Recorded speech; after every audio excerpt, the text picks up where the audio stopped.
What's up everyone, welcome back to another YouTube video. Today we're going to be going over Warframe's next updates, their future plans. That's all coming out in March, as well as some extra info going over Soulframe. So if you guys are ready, and you know it's been a minute since the last time you guys checked up on Warframe, here's the next update they are bringing to the game, along with a lot of surprises and quality of life fixes that I was even caught off guard by. Starting with Inaro's rework, we have no details on what they're going to change for him, but if you do look at him now, he is a pretty basic Warframe when it comes to like what missions players would prefer to take him on. I mean, he does have his life going for him, so survivability is pretty high, but on the most part I only see him as a Warframe that is very complemented by strong weapons. So the rework is on the way, and just like how it gave a beauty cleanup to our boy Hydroid, Inaros is the next one on the list. So yeah, no details yet, but that rework should be coming out with Dante's Unbound update coming out in March. Just heads up, I wrote down all the new details in a weird way, but all of these updates are coming out with the Dante's Unbound update. The next thing on our list is Archon Shard improvement. They're going to allow us, not only do we have Coalescence Fusion, which gives us access to the other Archon Shard colors, we now have access to create our own Tau forged crystals. Right now they told us we can sacrifice 4 crystals to get 1 Tau forged one, so Archon crystal hunting is going to go crazier than ever. On the bright side, they did have a dev short that they said that they might reduce that number to 3, so that might be the more likely number that we'll see when it comes down to the Archon Shard improvement. We're going to get more diversity when it comes to Steel Path missions, so especially for players who do a lot of relic hunting and you want to do Steel Path relic farming, but axes always run the same tile sets. They said that they are going to add an increased variety in tile sets for the Axie Fissure, as well as just Steel Path missions in general. So that's going to be awesome, because that opens up the door for more builds and more experiences that players can have. If you don't know what Steel Path is, it's basically a mode that opens up once the player has beaten all the levels. It starts over from the basic one, but every enemy is base level 100 or higher, but you do get increased mod drop chance and item drop chance. Another update that they're bringing with this is that they're going to make Fortuna easier to grind. So I know as you go through Cetus in your Earth section of your Warframe journey, you head over to Fortuna, then they start talking about these pods that you can get from spiders, and the resources are a lot different because you're so used to Cetus. I feel like it does become a kind of like a slowdown to the learning curve, because Earth, a lot of stuff was like Earth related, so players were able to identify what they needed to look for.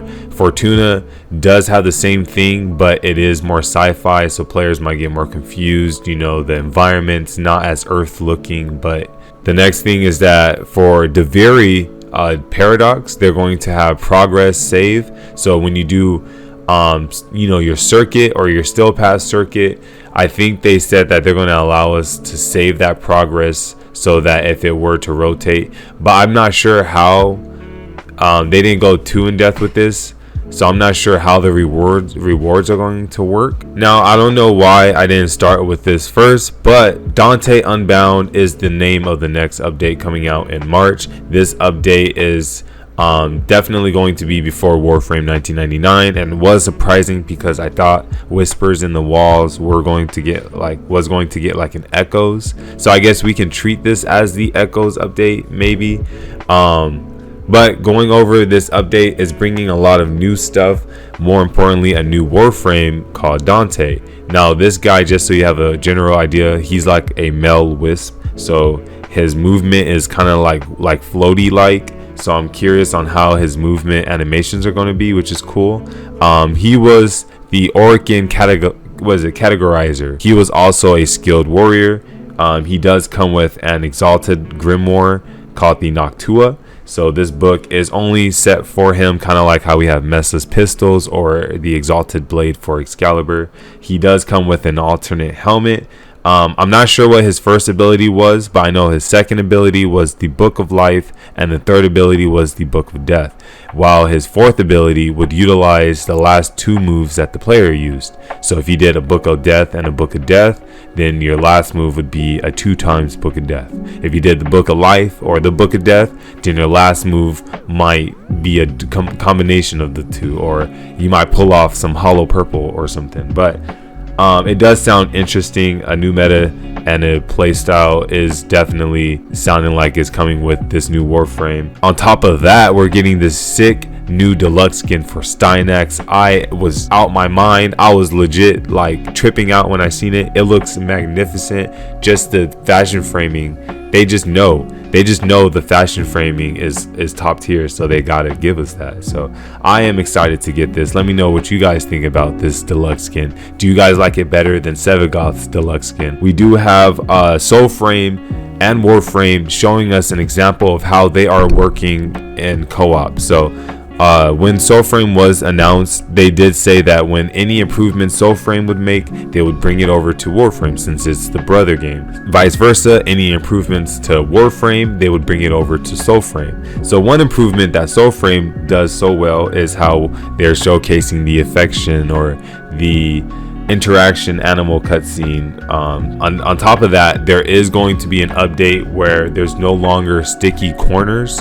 So when you play Warframe, especially with the speed frame, and you're moving through the map and you see like a crate and you got to turn left, but all of a sudden your character runs into the crate and you're kind of just running in one, that's the sticky corners. That's going to be gone, which is exciting, especially for speed frames, because now there's going to be a more fluent movement feel when you're playing the game, giving and delivering a better player experience. Next, they did say this very quickly, but Steve said that there were going to be an update on our finishers.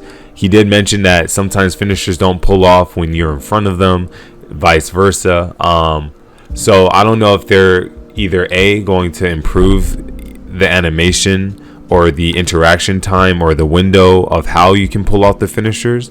B, they're going to bring in more maybe animations when it comes down to finishers. Like if you do it in the front, is there going to be a specific animation compared to if you do a finisher from the back? Pause. With these improvements, there's one more that I wanted to go over, and it's the GI lighting update. So they are going to bring over the graphic update changes that they made with the Whispers in the Walls update to the rest of their game.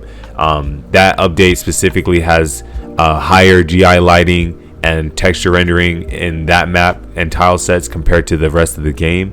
So the first area that they're bringing this feature over is in the orbiter side of things. I'm super happy about this because a lot of fashion framing goes down in the orbiter. So to see this GI lighting take place in the orbiter first, as well as I know they're going to bring it to other parts of their game. I'm just very excited to see how nice the fashion frame and our warframes just is going to look inside our ship. Another thing with the texture improvement is that from Soulframe, you can tell that the animal details look amazing. They're bringing that same physics over to Warframe, meaning that our Kerberos are going to look a lot better.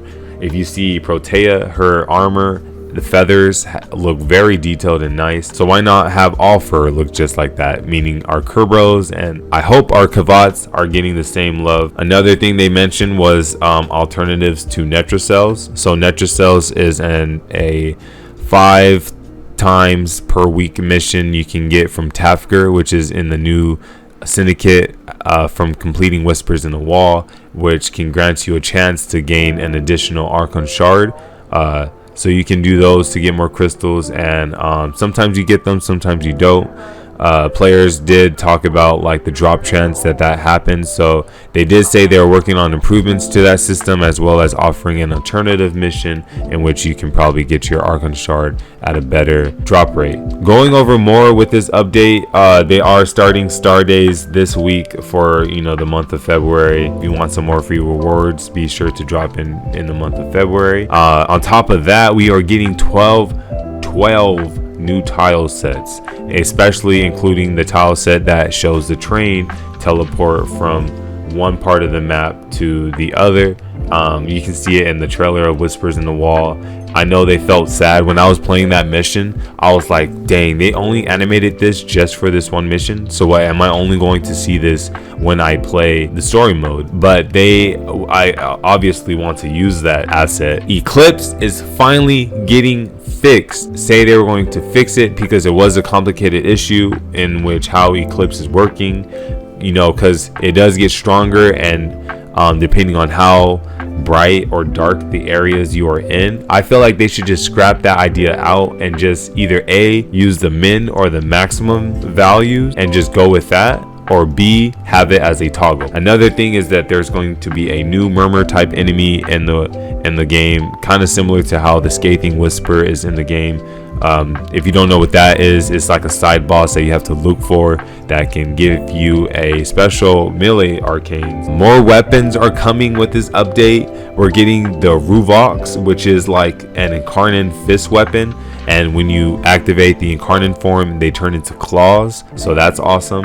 And then we're getting the Onos, which is like an arm cannon, which is exciting because we do have an arm cannon for the infected faction called the Bubonico. We have one for the sentient faction called the Shidu. Now we're getting one for the Entrati faction called the Onos. Yeah, you know, it looks awesome. It looks like something from Prototype, or I don't know. And then as a little bonus, we are getting 10 more augment mods, one specifically for Loki, but more augment mods are on the way. And then extra information regarding Soulframe. They are adding more animals, you know, beasts that we can control. They're adding more weapons like the bow, the crossbow. They're adding more factions. Right now there's 2 called the Ode, which is looking like those Elden Ring Knight types of faction. And then we have the Mockery, which is a more creature, like, I don't know, it just looks like a Resident Evil creature, I don't know, but that's going to be in the game, as well as they're going to expand the player numbers soon, that, you know, allowing us to try out Soulframe. So I'll keep you guys updated on anything I find out regarding getting into the Soulframe servers. They had a dev stream at this time of me recording. They had a dev stream recently, right? And I'm going to drop a video on my TikTok, but this dev stream, Steve and Rebecca was mentioning, oh yeah, okay, I remember. I have been talking about this with my friends, fellow Tennos, and people I play with. I can go back and find streams where I mentioned this. I said this multiple times, so I don't know if the voices have finally reached their office, but someone said, have you, please, it's something like this. They're like, can we get a samurai like warframe? And it's funny because on the Dante post I did on TikTok, people were like, all right, we have Dante, now we need Virgil, right? Virgil's a freaking samurai. And I always wanted a warframe that just carried around a freaking katana like Sephiroth, you know how hard that would be, you know, slashes going all over the screen. They already have the next 4 other warframes planned out for this year, so if they could, they'll let us know. But they were like, the way that they were thinking, it looked like they were seeing if they can possibly do it and squeeze it into this year or even next year. But no matter what, it's a concept that they now know that the players want, and they are aware. And you know, Rebecca, yeah, that was just the last bit of information I wanted to give you guys. What are your guys' thoughts on the samurai based warframe? I am all for it, as well as this new warframe that's coming, Dante. And then also, what do you guys think about Rebecca saying that there are 4 other warframes are already set and, you know, planned for the release of this year? Yeah, I'll be reading through every one of your guys' comments, but for the most part, that would conclude the rest of this video. If you guys are new to my channel, don't forget to subscribe and hit that bell to be notified every time I upload a video. But yeah, Dante's Unbound is coming out in March. You know, make sure you guys are grinding up for it, and like always, be safe. I'll see you guys next time, and peace.